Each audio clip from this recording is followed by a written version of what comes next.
fue sacada entre los esclavos. Tus siervos y doncellas la prepararon. Hermanos, que el Señor les bendiga. Qué bendición el poder llegar hasta sus hogares a través de este medio, y de verdad que me siento muy contento cuando veo que en el nombre de Jesús tenemos este anhelo de seguir estudiando la palabra. Vamos a hacer una oración en este momento para que el Señor nos conceda un espíritu de revelación, de sabiduría, y también toda inconveniencia o estorbo sea quitado. Padre, muchas gracias por este día. Venimos poniendo delante de ti, Señor amado, nuestra necesidad de aprender de tu palabra, de poder discernir el tiempo final y así, Señor, en tu nombre hacer lo que tenemos que hacer. Permite, Señor, que mi vida sea útil con este propósito y que en todos nosotros, con mis hermanos, haya un espíritu, Señor, con hambre, con sed, Señor, de tu palabra, de tu presencia, y una disposición en el alma, Señor, con mansedumbre. Gracias, Señor. Amén y amén. Bueno, habíamos dejado esta quinta parte del significado de los signos en lo que estuvimos trabajando como el quinto sello. Prácticamente se nos dividió en dos este tema del quinto sello, y quisiera poder recoger algunas espigas para poder introducirnos al tema, dado que también pues el lunes pasado abordamos un tema escatológico que habíamos dejado inconcluso. Pero si nos vamos al libro de Éxodo, capítulo 7 y versículo 3, voy a leer dos versiones, dice así: yo endureceré el corazón del faraón y multiplicaré mis signos y prodigios contra la tierra de Egipto. Recordemos que las plagas y el relato bíblico de cuando el pueblo de Israel sale de Egipto es para nosotros una figura de lo que estamos esperando Dios haga nuevamente con su pueblo, hoy la iglesia, sacarnos del mundo, figurado en Egipto, ¿verdad? Entonces, cuando vemos las plagas, también podemos considerar que son figura de los juicios que se vendrían a derramar en el tiempo final. Cuando vemos la versión del lenguaje sencillo, en el mismo versículo de Éxodo 7:3 dice: él no les hará caso, hablando de Faraón, ni los dejará salir, porque yo haré que se ponga terco. Pero serán tantas las señales terribles y asombrosas que haré en Egipto, o sea el mundo, que él los dejará ir. Descargaré sobre los egipcios todo mi poder y los castigaré. Así le haré justicia a mi pueblo Israel y los sacaré de Egipto como un ejército. Qué interesante cómo dice acá que el Señor va a sacar a su pueblo. Un pueblo hoy, el Israel espiritual, que debe de estar formado, dice, me parece en el Cantar de los Cantares, como un ejército con banderas tremolantes, un ejército en formación de batalla. Esto nos deja ver, también se ha dicho de paso, que la iglesia del último tiempo, aunque durante todo el tiempo debió haber sido así, deben ser congregaciones donde todo el pueblo del Señor esté bien formado como un ejército, donde haya reconocimiento de autoridad, donde haya un orden establecido dentro de la iglesia, etcétera. Así dice el Señor que sacó a Israel de Egipto. Ahora, paremos aquí. Definitivamente está hablando el Señor de una conformación y una formación espiritual, porque Israel no tenía ejército cuando estaba esclavo en Egipto. Es más, ni siquiera tenían armas a la mano. Entonces, definitivamente Dios nos está dejando ver acá que para poder ser levantados de esta tierra e irnos con Él a celebrar las bodas del Cordero, debimos haber vivido el Evangelio como un ejército del Señor Jesucristo. Dice, esos egipcios van a saber que yo soy el Dios de Israel. Dios se va a manifestar con poder, como siempre lo ha hecho, pero especialmente hablando del tiempo final, de tal manera, mis amados hermanos, como hasta la fecha, por gracia y misericordia, hemos visto que el Señor está haciendo diferencia con nosotros, su pueblo. Yo bendigo, alabo, le doy al Señor la gloria, porque muchos de los que tengo el privilegio de pastorear, me doy cuenta cómo Dios está haciendo diferencia en medio de la pandemia, en medio de una economía en el mundo quebrantada, en medio de muchas situaciones. Nosotros podemos decir, Padre, gracias, hasta aquí tú nos has ayudado, ¿verdad?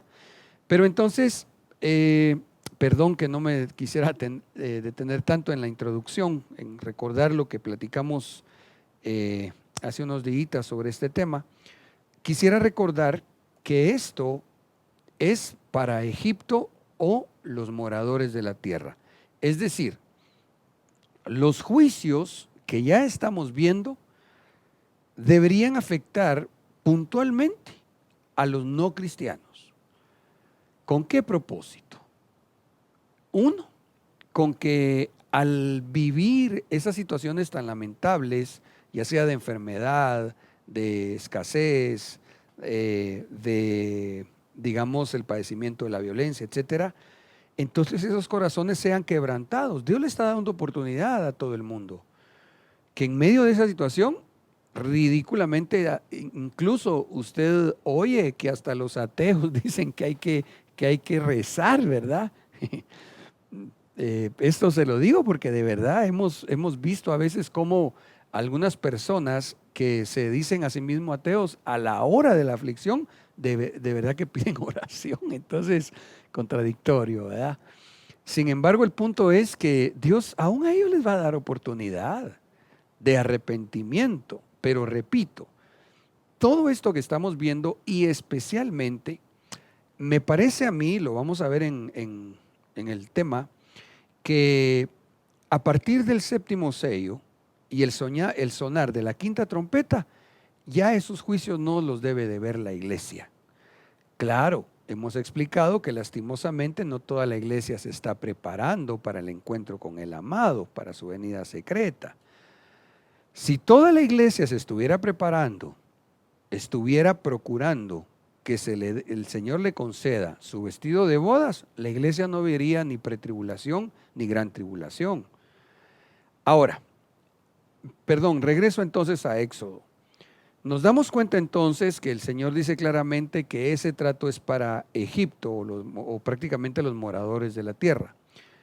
Cuando vamos a ver allá a Éxodo 4:8, retrocediendo unos capítulos, nos encontramos que dice la palabra: si no te creen ni te hacen caso al primer signo, hablándole Dios a Moisés, te creerán al segundo.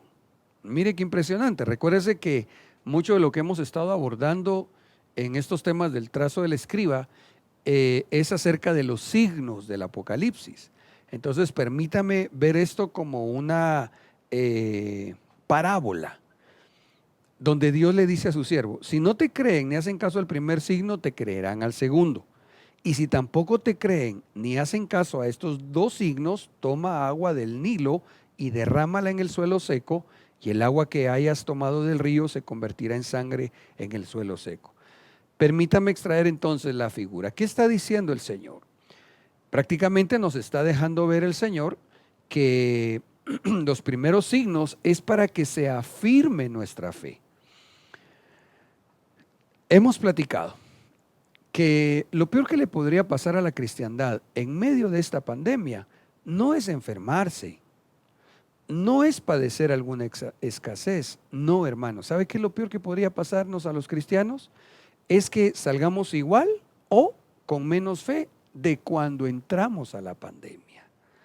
Esto realmente, al ver la situación generalizada, debería llevarnos a nosotros de creer en las promesas, de escudriñar nuestro corazón para que lo que no hemos hecho bien, lo corrijamos y lo que habíamos estado haciendo bien, nos propongamos en el nombre de Jesús ahora hacerlo mucho mejor.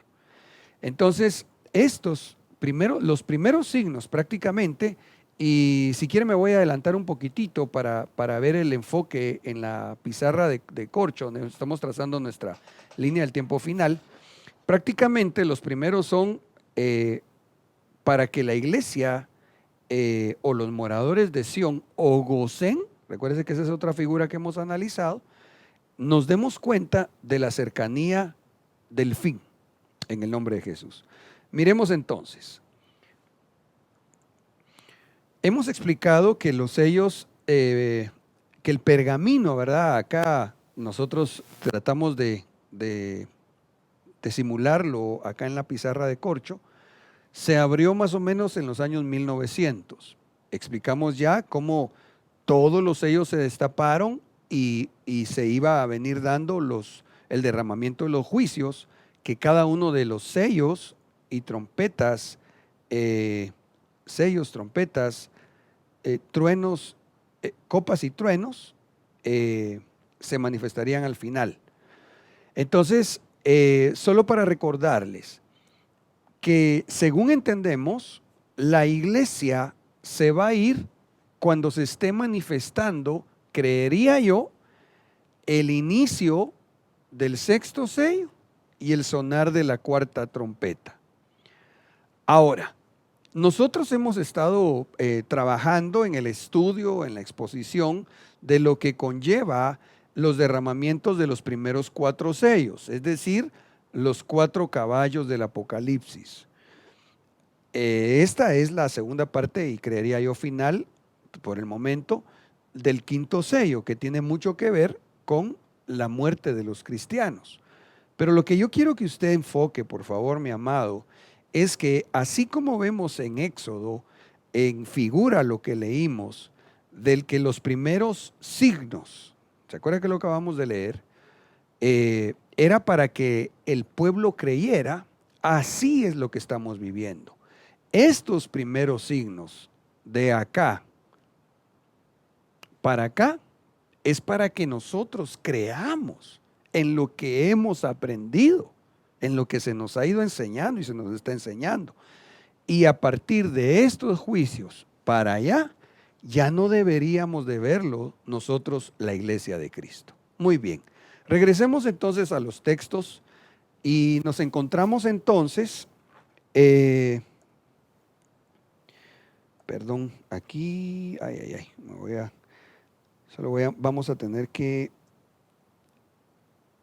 hacer algo acá porque no puedo leer lo que estaba aquí, sí, en el libro de Éxodo. Entonces, miremos cuando describe la palabra, el previo a que el pueblo de Israel saliera de Egipto, dice que Dios escuchó los gritos de los israelitas. Dice así la escritura, Éxodo 6:5.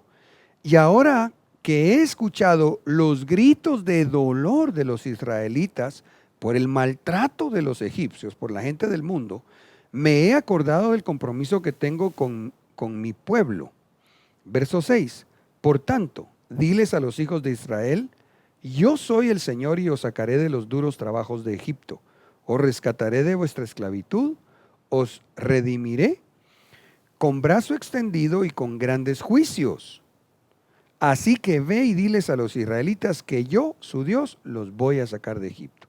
Entonces notamos, mis amados hermanos, cómo dice el Señor claramente que cuando Él escuchó los gritos de dolor de los israelitas, entonces dice el Señor que se recordó del compromiso que tenía con su pueblo de sacarlos de Egipto. Esta, como una sombra de lo que describe Apocalipsis en el capítulo 6 y versículo 9, lo encontramos cuando dice, cuando el Cordero abrió el 5.º sello, vi debajo del altar las almas de los que habían sido muertos a causa de la palabra de Dios y del testimonio que habían mantenido. Y clamaban a gran voz. Aquí dice, he escuchado los gritos de dolor de los israelitas. Acá en Apocalipsis dice, y clamaban a gran voz diciendo, ¿Hasta cuándo, oh Señor santo y verdadero, esperarás para juzgar y vengar nuestra sangre de los que moran en la tierra?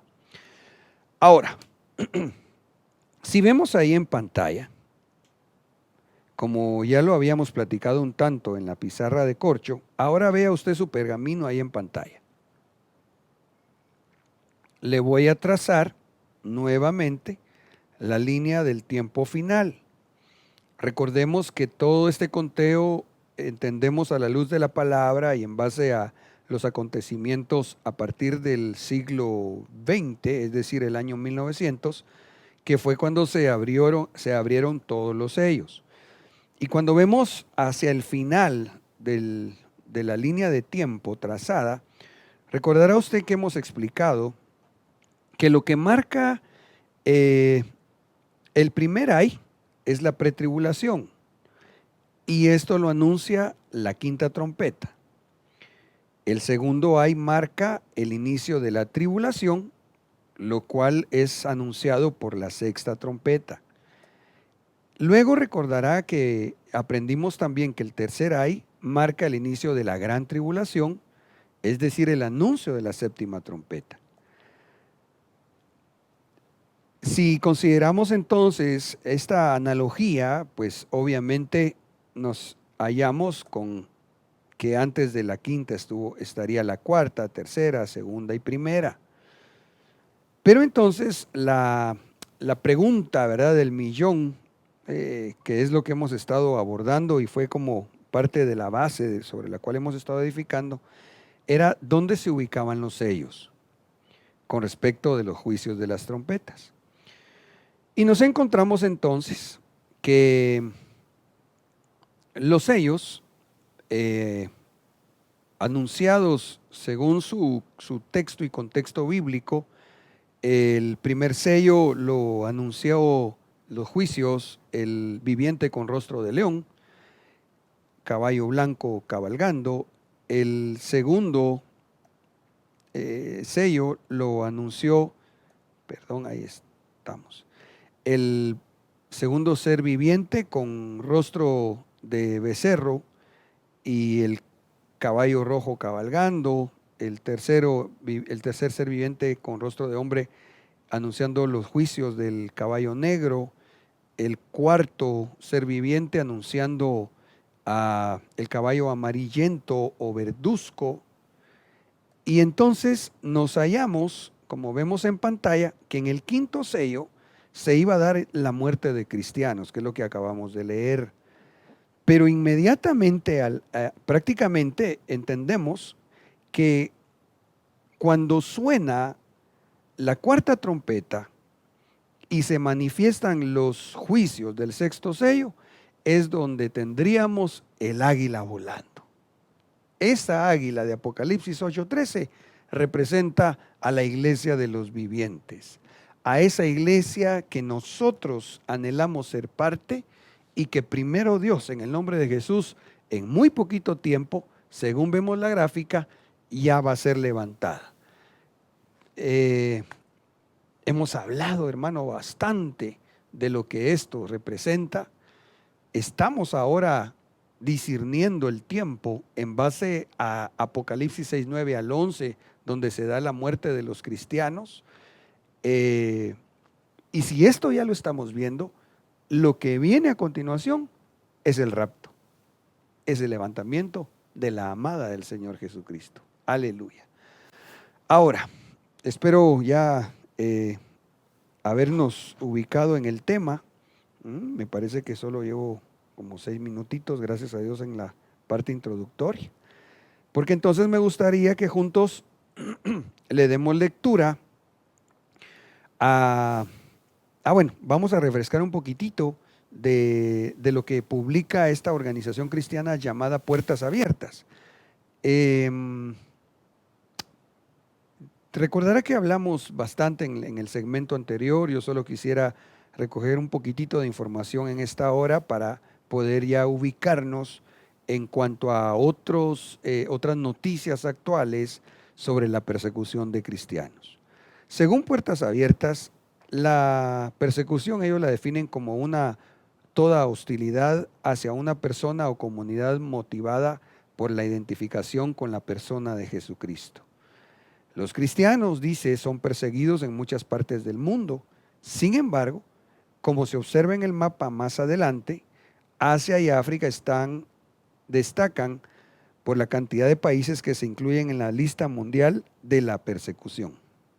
De hecho, una de cada tres cristianos en Asia sufre persecución a nivel alto, muy alto o extremo. ¿Qué le diría yo con alto, muy alto y extremo? Alto, cuando tal vez quieren impedir que la gente no se congregue. Muy alto, cuando esto implica ya cárcel. O extremo, cuando por ser cristianos los asesinan. Eso sufren uno de cada tres cristianos, especialmente en Asia. Ya vamos a ver el mapa de esta persecución. Mientras que en África, esto acontece uno de cada 6. Mire, esto es como para hacernos una idea, nosotros de aquí de nuestra congregación, imagínese usted que si fuera en Asia, la tercera parte de la iglesia estaría siendo perseguida o incluso a algunos hasta asesinados por ser cristianos. Mire qué terrible. Si vemos entonces el mapa, nos encontramos, esto solo se lo estoy refrescando porque sí lo abordamos en el segmento anterior, nos encontramos acá, al lado derecho, nos encontramos que están descritos todos los países de mayor persecución a menor persecución. De los más o menos 200 países en el mundo, el 25% persigue a la cristiandad. Bueno, ahorita ya se está dando en muchos países. Ya vamos a ver a continuación cómo Naciones Unidas está siendo como el motor ya de la persecución cristiana. Entonces, en el documento de Puertas Abiertas, nos encontramos acá como mucha del área de África, mire usted, que siendo el naranja más fuerte, o como color ladrillo diríamos, ¿verdad? En África es una persecución extrema. En estos países donde usted mira así color ladrillo, ahí por ser cristianos matan a las personas. En el color naranja está una persecución muy alta, igualmente en muchos países africanos. Todos estos países en gran manera me parecería que vendrían a ser también lo que se le llama como el mundo árabe en gran manera, perdón por la redundancia. Y en el color amarillo, una persecución alta. Algunos países africanos, aparece también Rusia y otros países acá en Asia, ¿verdad? Porque, digamos, de Asia, mire usted, casi todo el continente asiático prácticamente persiguen a las personas sencillamente por ser cristianos. Ahora, yo quiero avanzar porque es muy importante saber cómo lastimosamente la Organización de Naciones Unidas prácticamente tiene agendada ya una persecución. ¿Por qué? Porque ven a la iglesia de Cristo como enemigos de los derechos humanos. Derechos humanos entre signos de interrogación, porque es impresionante cómo se quiere avalar, se quiere promover o ya están promoviendo los supuestos derechos de personas con desviaciones de tipo sexual. Imagínese usted, ahora ya no están peleando solamente por la legalización del llamado matrimonio igualitario de los LGBT. Ahora ya están buscando la legalización del matrimonio entre hombres y animales. Y entonces, como nosotros en la iglesia predicamos lo que la Biblia dice, que el Señor abomina todas esas cosas, entonces nos llaman a nosotros como retrógradas, nos tachan de prácticamente ir en contra de los derechos humanos, no podemos, según ellos, no deberíamos de externar para ellos nuestras opiniones, aunque la verdad no es nuestra opinión, es lo que Dios estableció en su palabra. De tal forma que defienden, entre comillas, aquellos derechos de los que así piensan y se conducen, pero no podemos nosotros con libertad exponer lo que para ellos son solamente nuestros pensamientos. Mire qué ironía, diciendo que quieren la promoción de derechos humanos cuando lo que se está haciendo es atacarnos a los hijos de Dios, a los cristianos, porque nosotros no vamos a aceptar como bueno lo que la Biblia obviamente dice que es malo. Ahora, veamos por qué es que yo le comento esto. Aquí está el reporte de ONU de este año 2020. La iglesia es enemiga de los derechos humanos, dicen ellos. La Organización de las Naciones Unidas publicó el pasado mes de febrero su informe anual sobre libertad de religión o creencias, preparado por el relator especial Ahmed Shahed. En el informe que existe una profunda preocupación, entre comillas, por las campañas de grupos religiosos, cristianos por supuesto, que tildan de inmorales a los que abogan por la igualdad de género. Recuerda que hemos estudiado a qué le llaman igualdad de género y ahí encontramos de las cosas más reprochables hasta las más ridículas, bueno, que para qué mencionarlas ahorita, ¿verdad? Pero dice que tildan de inmorales a los que abogan por la igualdad de género, alegando que la ideología de género es mala para los niños, la familia, la tradición y la religión. Eso es lo que dicen que uno alega. Shahed sostiene que la iglesia invoca dogmas religiosos y pseudociencia para oponerse a los ideólogos de género y defender los valores tradicionales enraizados en interpretaciones de las enseñanzas religiosas acerca de roles sociales del hombre y la mujer según una alegada diferencia física y capacidad mental, llamando a menudo al gobierno a sostener políticas discriminatorias, según ellos, ¿verdad? Para la ONU, la iglesia es instrumento de discriminación y la llamada violencia de género. Hermanos, nosotros no discriminamos a nadie. Nosotros al contrario le decimos a toda persona, así sea homosexual, lesbiana, borracho, drogadicto, prostituta, prostituto o lo que fuera, que en Cristo hay perdón de sus pecados, que Él vino para darnos salvación, pero que tampoco aquel que no quiera reconocer su vida pecaminosa y entregarle su vida al Señor Jesús, entendiendo que solo Él puede dar una paga con su sacrificio al Padre para hallar el perdón, si esto no lo hace, pues seguirás viviendo una vida de pecado y la misma le llevará hasta el infierno eterno. Eso es lo que nosotros predicamos, porque esta es la palabra de Dios que es infalible y que es una verdad eterna. Lo voy a repetir, porque es una verdad eterna. Cuando usted mira la verdad del hombre, esta cambia según el paso del tiempo.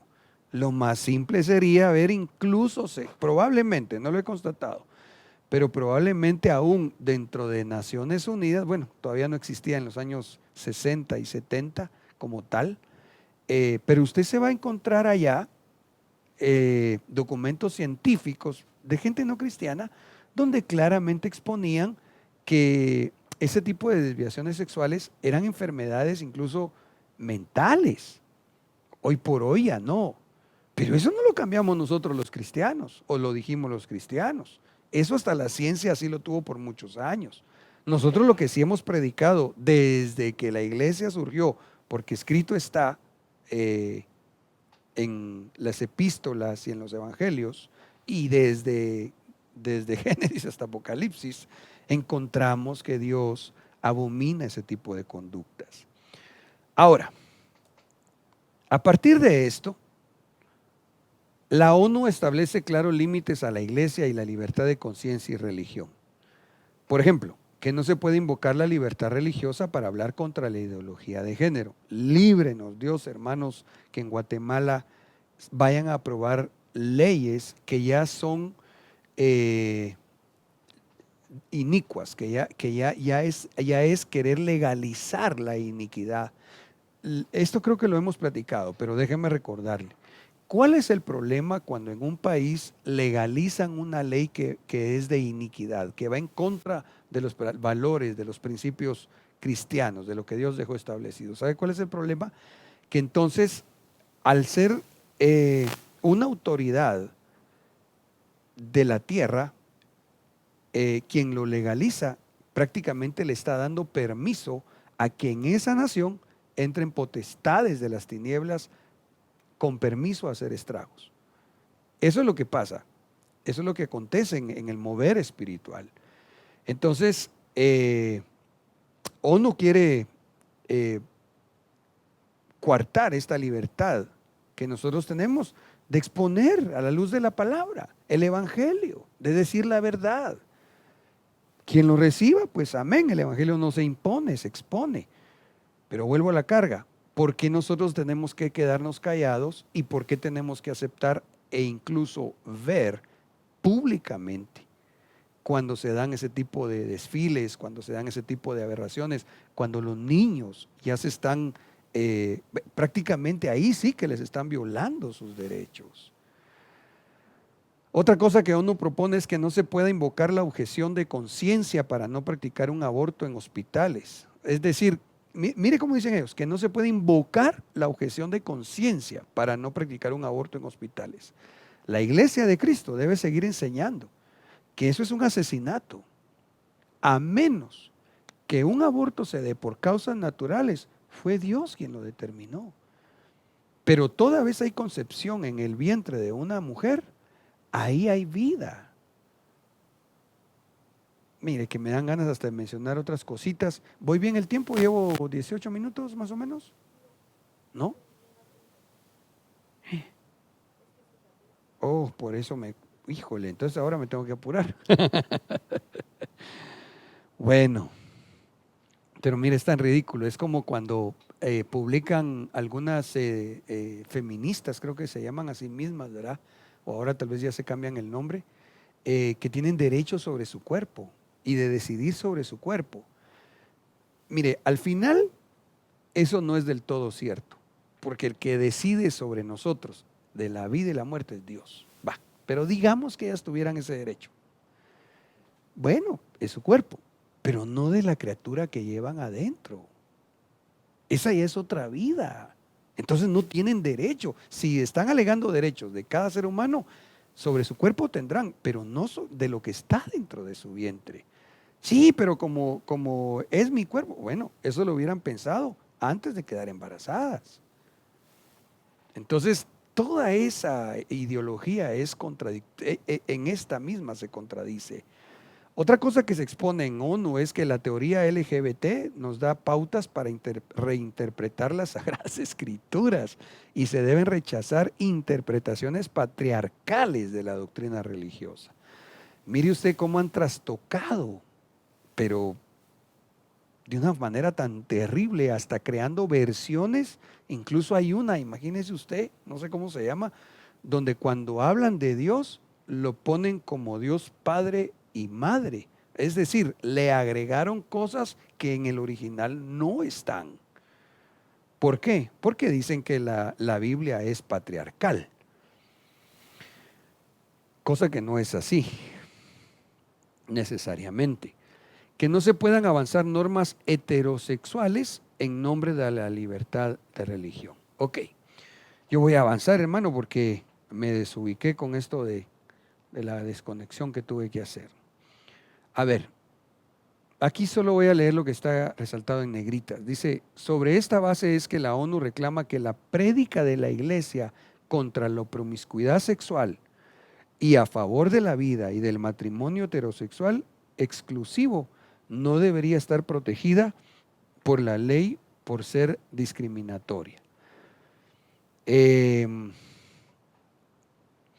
Voy a tener que leer el párrafo anterior Para la ONU, un cristiano tiene el derecho absoluto de creer y practicar la religión que quiera, pero el derecho a manifestar públicamente una creencia es limitado por la ley, la moral, la salud, la orden y la seguridad. Ahí está el inciso donde lo mencionan. Eso es ridículo. Se nos está tachando ahora de ir en contra de derechos humanos porque ellos quieren exponer públicamente, usted lo mira en desfiles, en todo lado lo mira, en diarios, en redes sociales, sus aberraciones sexuales, pero se quiere impedir que nosotros sencillamente expongamos la verdad de la palabra, ni siquiera desfilando, aunque si Dios nos pone pues a hacer una marcha como un acto profético, pues también tendríamos el derecho como ciudadanos. Ok, voy a avanzar porque quisiera mostrarle algunas noticias de la persecución. Ahí vimos una persecución, si usted quiere ponerlo así en este momento, ideológica por la ONU. Pero ahora vamos a ver de aquellos países con persecución extrema, por ejemplo en China. Esta noticia de marzo de este año dice el título: el coronavirus no detiene la persecución religiosa en China. Mientras lucha por lidiar con la propagación de la enfermedad mortal, el COVID-19, parece ser que la persecución religiosa sigue siendo una de las principales prioridades para el gobierno chino. Según numerosos informes procedentes de todo el país, las personas de fe continuaron siendo hostigadas durante los primeros 2 meses del año. Desde principios de febrero, la policía de las provincias de Fujian y Shandong arrestó al menos a 30 miembros de la Iglesia del Dios Todopoderoso.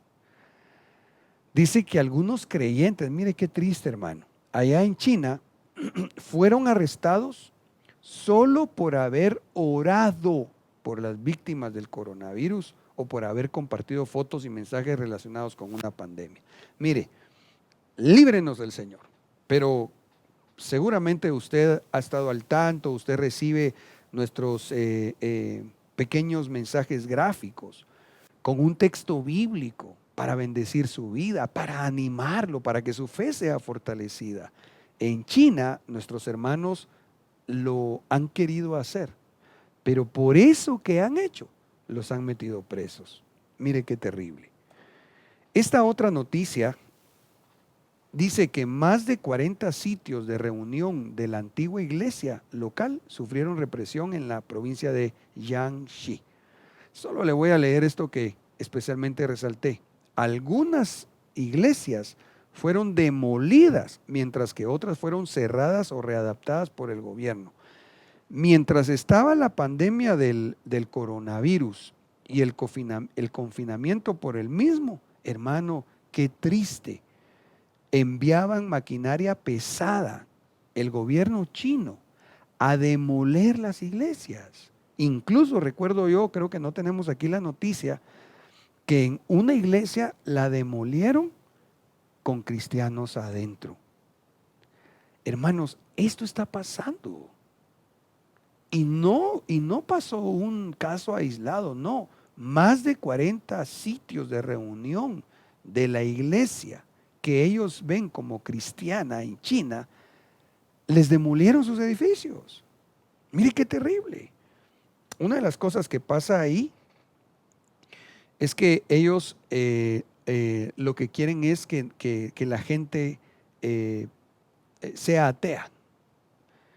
Aquí dice el Partido Comunista Chino está combatiendo el cristianismo por el territorio ideológico y el corazón de las personas en las áreas rurales y desea limitar su desarrollo.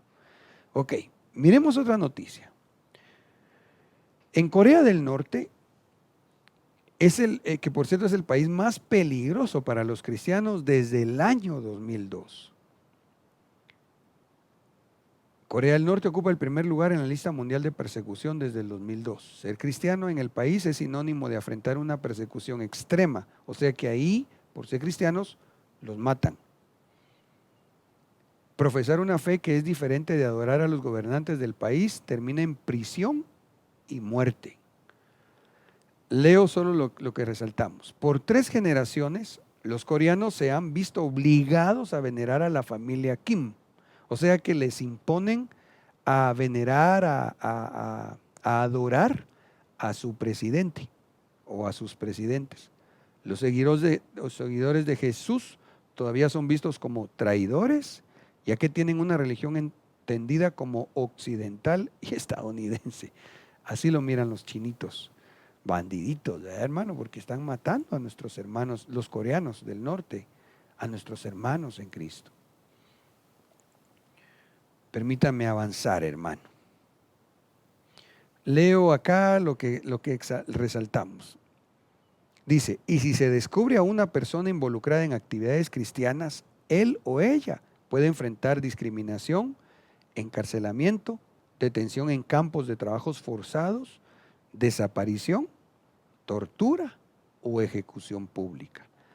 Esto están afrontando nuestros hermanos allá en Corea del Norte.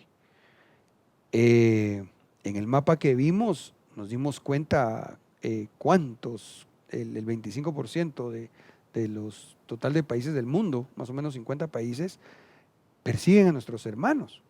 Y por eso el cumplimiento que mirábamos allá del quinto sello, donde nuestros hermanos están clamando al Señor. Ya vamos a ver el texto nuevamente allá en Apocalipsis. Voy a avanzar, me voy a saltar esa noticia, tiene que ver con lo que pasó en Corea del Norte, eso fue en el año 2009, porque estaban denunciando que eran muchas, demasiadas las ejecuciones de cristianos en este país. Esta noticia, mire, 14 de julio de este año 2020. Cristianos son atacados durante culto en Costa de Marfil. Hermano, qué triste ver cómo en estos países africanos incluso incendiaron iglesias con nuestros hermanos adentro. Los cristianos locales fueron atacados durante el servicio de la mañana. La acción fue una represalia por la negativa de los seguidores de Jesús a participar en un sacrificio ritual ATR. Varias personas resultaron heridas y bueno, ahí estamos. Entonces, esto fue en un país africano, debería de ser, ¿verdad? Costa de Marfil. Y nos encontramos nuevamente, datos recientes. Ahora, ya vamos a ir cerrando, mis amados. En Apocalipsis 6:9 nuevamente le voy a leer dos versiones y luego el versículo 11. Dice, cuando el Cordero rompió el quinto sello, vi al pie del altar. Mire esto. Vi al pie del altar vivos a los que habían sido degollados por proclamar el mensaje de Dios y ser fieles a su testimonio. A mí me impresionó muchísimo cómo estos fueron degollados, o sea, los mataron, pero dice que están vivos al pie del altar. Ahora, esto yo creo que lo podemos comprender en la dimensión que están ya nuestros hermanos. Aquí dice que ellos están adorando en el altar celestial. Sin embargo, lo que a mí me llamó poderosamente la atención, y creo que esto ha de ser así, es que eso que ellos están haciendo allá fue lo que no dejaron hacer aquí. ¿Qué le estoy tratando de decir? Ya sea literalmente, cuando a nuestros hermanos los han asesinado, cuando llegaron a demoler una iglesia, ¿sabe qué creo yo? Que muchos de nuestros hermanos decidieron no salir corriendo de la iglesia. Se quedaron ahí, siguieron dando culto a Dios, no se echaron para atrás. Qué impresionante, hermano. Nosotros, por supuesto, quisiéramos que esto no les pase a ellos y tampoco a nosotros. Sin embargo, deberíamos de pensar, hermanos amados, que estamos acá en Guatemala o tú en el país que estás y tienes la libertad de congregarte, que somos privilegiados, que aprovechemos lo que todavía tenemos como libertad para buscar a Dios. Dice esta versión NBE, cuando soltó el quinto sello, vi al pie del altar con vida a los asesinados por proclamar la palabra de Dios y por el testimonio que mantenían. Qué impresionante que dice acá que los mataron por proclamar la palabra de Dios. Y nosotros, hermanos, cuando un estornudo es la excusa para ir a servir a Dios, Cuando no se está poniendo en absolutamente nada de riesgo la vida. Y a veces somos tan frágiles teniendo esta libertad en Guatemala. Mire, no es regaño, de verdad. Quisiera que llevemos esto a una reflexión personal, que nos demos cuenta. Está profetizado, quinto sello, previo a que sea levantada la iglesia, la persecución a cristianos se incrementaría de una manera terrible y lamentable. Pero mientras primero Dios que esto no es y no pase, hermanos, lo que deberíamos hacer nosotros es esforzarnos cada día más por vivir el Evangelio como Dios manda y por servirle cada día más. Y se les dio a cada uno una vestidura blanca y se les dijo que descansaran un poco más de tiempo hasta que se completara también el número de sus consiervos. Mire, consiervos, no solo cristianos, consiervos, es decir, de aquellos que servimos a Dios y de sus hermanos que habrían de ser muertos como ellos lo habían sido. Ahora, yo voy a cerrar ya acá, vamos a ver, sí, le voy a leer algunos versículos todavía, pero por favor, en el nombre de Jesús, si ahí estaba medio cabeceando que le dio sueñito, por favor despiértese porque esto es muy, muy importante y nos ubica en el tiempo. Fíjese, para sustentar lo que le expliqué en la introducción del tema, que las primeras señales son para que se afirme nuestra fe. Porque llega un tiempo donde la iglesia se va. El resto de señales, que son las más destructivas, son para el mundo, para Egipto. Ahora, Job 5:18, fíjese cómo dice, porque Él inflige dolor, pero da alivio. Él hiere, pero sus manos también sanan. Hablando del Señor con nosotros. Dios permite el dolor, pero Dios nos alivia. Recuérdese que el Señor Jesucristo, por lo que padeció, aprendió obediencia. Entonces, pastor, pero ¿y entonces por qué a mí sí me tocó que me llegara el coronavirus? O alguien puede decir, hermano, ¿y por qué tuve que despedir a mi pariente que también era cristiano y se fue con el Señor? Mire, para los que amamos al Señor, todas las cosas suceden para bien. A Dios no se le ha escapado de su control que una persona se enferme o que una persona fallece. No se le ha escapado a Dios. Claramente la palabra nos enseña que hay propósito de Dios en todo para los que le amamos.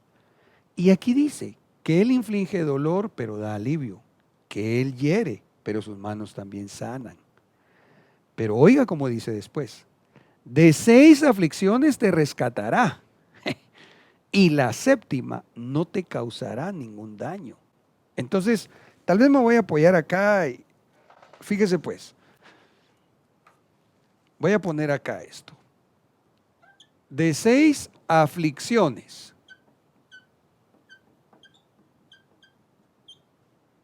te rescata.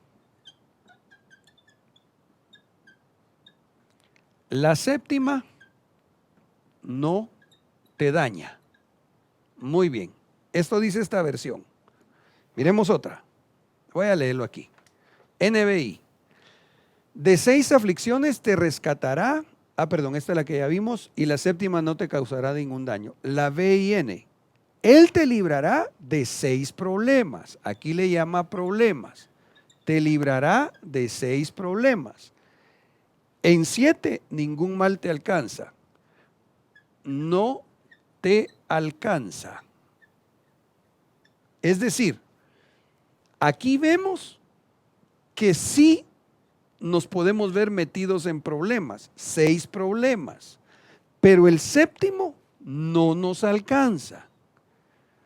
La versión NTV, te rescatará de 6 desastres. Te rescata.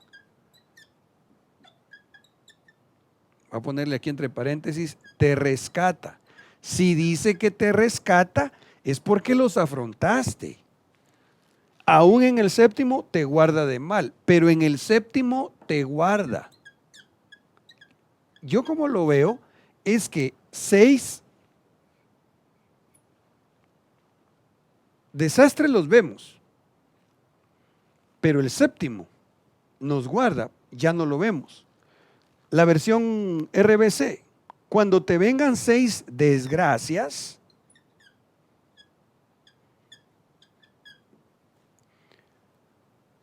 en la séptima te librará del mal. Llegan 6 desgracias, pero en la séptima te libra. ¿Sabe cómo lo veo, mi hermano? A mí me parece que cuando aquí está hablando de estas 6 aflicciones, ¿sabe cómo lo veo yo? Como que estuviera hablando de los 6 primeros sellos. Vámonos a la pizarra de corcho. Mire, aflicciones, 6 aflicciones. Esto que los sellos traen. Estos eventos que incluso los que se dan en las trompetas, llega un momento donde se ven ya como muy semejantes. Es decir, en cuanto a eventos, aquí hay 1, 2, 3, 4, 5, 6. Eso es lo que yo veo en el libro de Job 5:19. Pero dice, el séptimo ya no lo ves. Aleluya. ¿Se da cuenta? Entonces yo creo que cuando Job está hablando que 6 desgracias alcanzan, son estas. Pero esta ya no la vemos. Ahora, aquí voy cerrando entonces.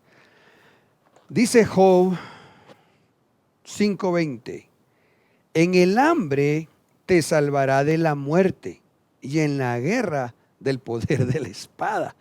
Padre Santo, qué impresionante. No sé si ya usted ubica hambre y espada. En el hambre te salvará y en la guerra del poder de la espada. Ok, hambre y espada. ¿Dónde está eso? Aquí. En estos juicios se habla de una espada pequeña, bisturí, abortos, hambre, caballo verduzco, plagas. Y en es la espada grande, el movimiento rojo en el mundo que provocó muchísimas muertes en principios de siglo, bueno, en nuestra nación también a décadas 70, 80 especialmente. Pero entonces así dice Job, en el hambre te salvará de la muerte y en la guerra del poder de la espada. En otras palabras, hermanos, tenemos promesas. Y aquí, de verdad que ya es el último texto. Mire cómo nos dice el Señor. Esto lo hemos examinado. Aleluya, es lo que estamos haciendo. Esto lo hemos examinado. Mire, con usted hemos estado trabajando, no sé si este es el tema número 10, 11, Padre Santo, gloria a Dios, aleluya. Hemos estado examinando esto. No nos lo hemos sacado de la manga. Dios ha tenido misericordia, nos ha enseñado nuestro apóstol, el Espíritu Santo nos ha enseñado también a través de nuestro apóstol y a través del estudio de la palabra individual, congregacionalmente, y sabemos que es verdad. Esto es innegable, hermano. Es innegable lo que están viendo nuestros ojos. Pero oiga, así que escúchalo y compruébalo tú mismo. Escúchalo y compruébalo. Todo lo que hemos estado hablando, solo observa a tu alrededor. Pero especialmente, ¿sabes qué quisiera yo que comprobaras tú mismo? Cuando suene la final trompeta. Eso quisiera. Que te des cuenta que las señales, los signos del Apocalipsis, ya se están dando fehacientemente. Más cada día. Pero sabemos que cuando esto empezara a suceder, tendríamos que haber erguido nuestra cabeza, que es lo que estamos tratando de hacer. ¿Por qué? Porque nuestra redención se acerca. Que el Señor te bendiga. Quiero bendecirte con una oración.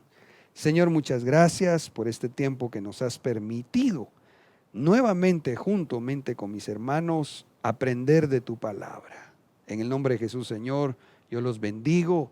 Te suplico, amado Padre, que sus corazones sean llenos de fe, de esperanza, y que se cumpla esto que dice el libro de Job, que habiendo examinado todo esto a la luz de la palabra, vemos que es verdad, pero especialmente, Señor, que un día vamos, Padre eterno, a ver que tú regresarás por nosotros, tu pueblo.